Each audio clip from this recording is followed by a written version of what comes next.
Afternoon, Christian Patriots. Hope everybody's Monday's going around or going very, very well.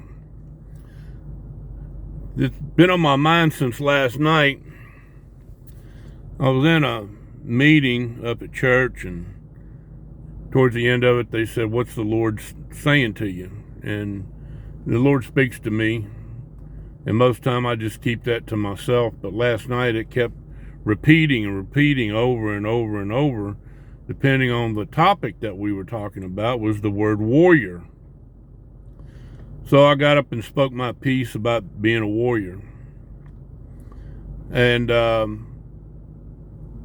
we are truly all warriors in this day and time, because we're always fighting for something, or we're fighting from something. And this time is probably more time than any other event in history that I've been living. So everybody can be their own warrior. I typically tend to be a hands-on warrior. And whenever I'm in an event, whether it's going to church, going to a meeting, my family, my friends, or anything with my organization to deal with protecting Texas history, my mantra is to protect everyone as best I can. I probably think more of other people than I do my own safety, because I always have.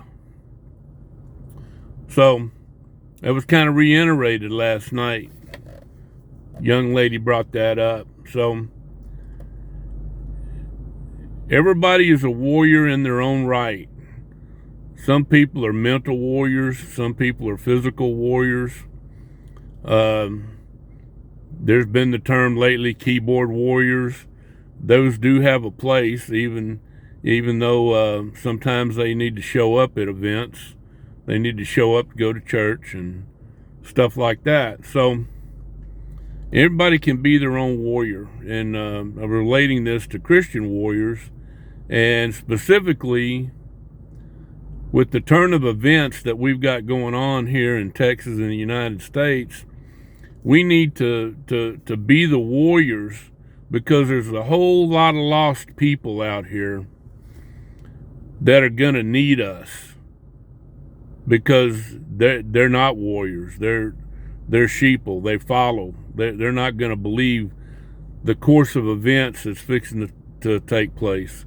So they're going to need warriors to lead them through and bring them to the other side. I know I'm preaching to the choir here, but hopefully I reach some of y'all out there, because there's a whole lot of people that don't want to see what's going on.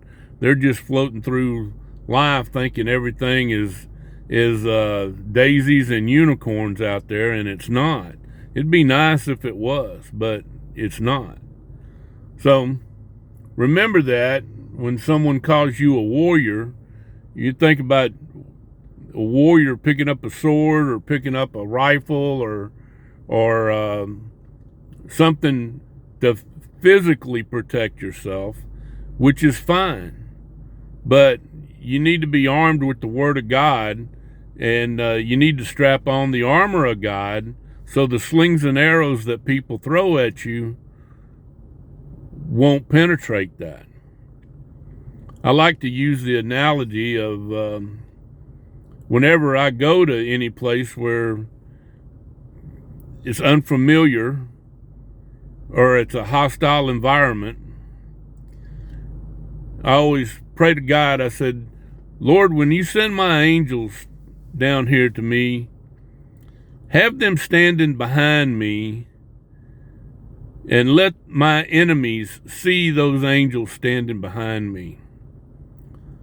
Because angels ain't them little cherubims with the little chubby baby and shooting the arrow. They're not. Angels are mighty. I've been referred to that the shortest angel is 10 feet tall. and they're mighty. They're mighty warriors. And I know my angels are mighty warriors because I'd have been dead a long time ago if I wouldn't have had those angels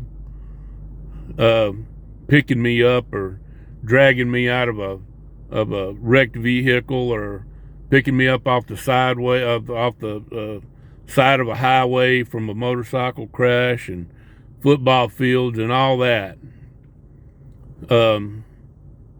They've gotten me through, and I appreciate that. So I want my angels standing behind me so that when you walk into some situation, your enemies will see those. And believe it or not, I've got enemies. I've got formidable enemies. And my enemies should fear me. If you're not my enemy, you have nothing to fear.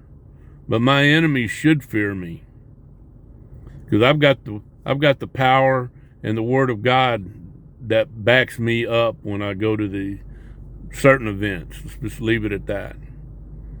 So, all that being said, find your inner warrior